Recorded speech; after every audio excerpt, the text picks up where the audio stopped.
The date of 12/21/12 is approaching, and there's a lot of people talking about it from different points of view. And I am convinced personally that date has significance. Although what that significance is, I do not know. I personally don't take it literally, but more symbolically, as basically a symbolic date to remind us that it's time. The pivotal point of history is upon us. Whether it is in 2 years from now, or 3 years, or 4 years, it's sometime in the next 10 years. There's no doubt about that. Ask the scientists, ask the spiritual teachers, ask anyone who's in the know. We don't have a lot of time to create that pivot in history so that we can go in a direction that's going to be more mindful and more positive. We have to make the changes now. But you might think, well, what can I do? I'm just a small little person.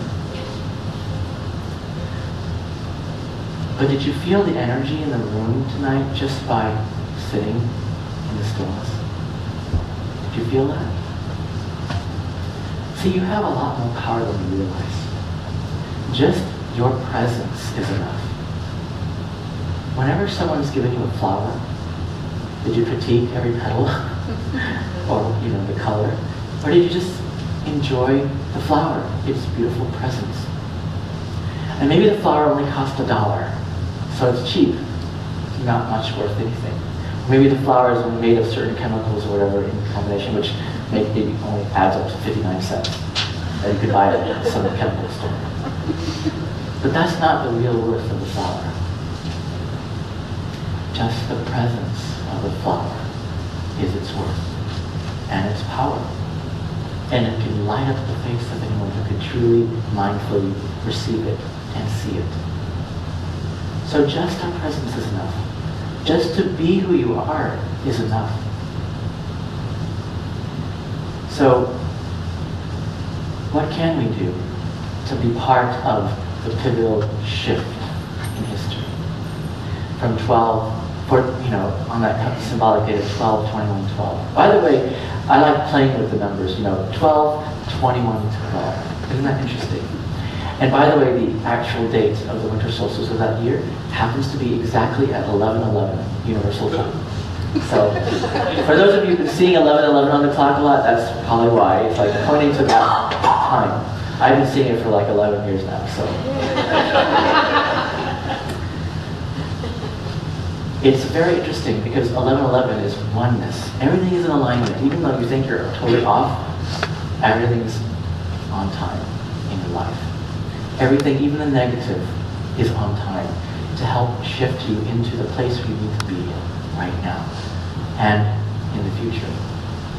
And 12/21/12, 1, 2, 2, 1, 1, 2. What does that mean? Well, to me, we started off in history with our priorities with 1, divine order taking place, and then the 2, meaning our human creativity, is secondary. It has its place within the primary enfoldment of the divine order. Oneness was first, and then 2ness. But because of the development of our ego in evolution, which is actually okay too, but it's just gotten a little bit crazy. But sometimes history has to do that, evolution has to do that. It kind of has to overemphasize something to learn how it works and then come back to balance, right? That's what happened in history. We used to be very feminine based, worshiping the earth and Mother Goddess, and then suddenly these masculine, powerful, male gods and men took over, and so a lot of our history, his story in the last few thousand years has been that male dominance, which links to the left brain kind of ego. So, and that's okay. We just need to learn how this works. And now we do. So now we're reversing it. Put it back into balance. Okay, so that male and female can be equal partners together, and the left and right sides of the brain can be evolved equally together. And so that's what's happening. So we start off with divine order, 1, taking primary priority, and 2, taking its place within that. Then we reverse it with our trying to figure out our ego, and so we got 2 was first, and the divine order of one, unity was, not first anymore. But now, this is the time in history when we can reverse that back to the original divine order. But this time, even though it's 1, 2, it's not the same 1, 2 at the beginning. You see, it's never the same. In the beginning, it was that 1, 2, but in total naive innocence. But now that we come back to that divine order first, unity which gives rise to the diversity, then it's no longer a naive innocence. It's a mature knowing and powerful knowing and being and doing. So there is a difference. It's like that Zen saying, before enlightenment, chop wood, carry water. After enlightenment, chop wood, carry water. But there's a difference though, isn't there? Because one was before enlightenment and the other was after. But you see, before, it's just, to you, you're not really seeing the significance of what you're really doing. But then afterwards, you're still doing the same thing, and yet there's such a difference. So don't think that enlightenment's going to be, you're going to become these totally different beings. Really, enlightenment is just simply being who you are now, but fully and deeply, in all aspects. And part of this enlightenment has to be collective and not just personal. Several centuries ago, we could afford to have a few personal enlightenments here and there. It was fine. Buddha, Jesus, this and that person. It's okay. But today, we cannot afford little random personal enlightenments here or there, because that's not going to cut it anymore. We need a mass movement of collective enlightenment, of whole communities becoming enlightened together, families being enlightened together, friendships and partnerships being enlightened together. This is a time of enlightened relationship, and no longer just enlightened just being by yourself. But it's about relational enlightenment. And that's why I believe that the next 2 or 3 years is very crucial.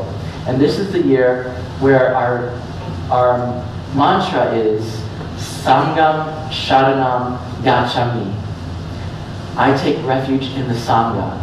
I take refuge in the community. I take refuge in this collective enlightenment. And then next year, Dharmam Sharanam Gacchami. I take refuge in the Dharma, in the truth, in wisdom and insight and revelation, which we need to shine that out into the world, because this is what the world needs right now, instead of the delusion and error and misinformation.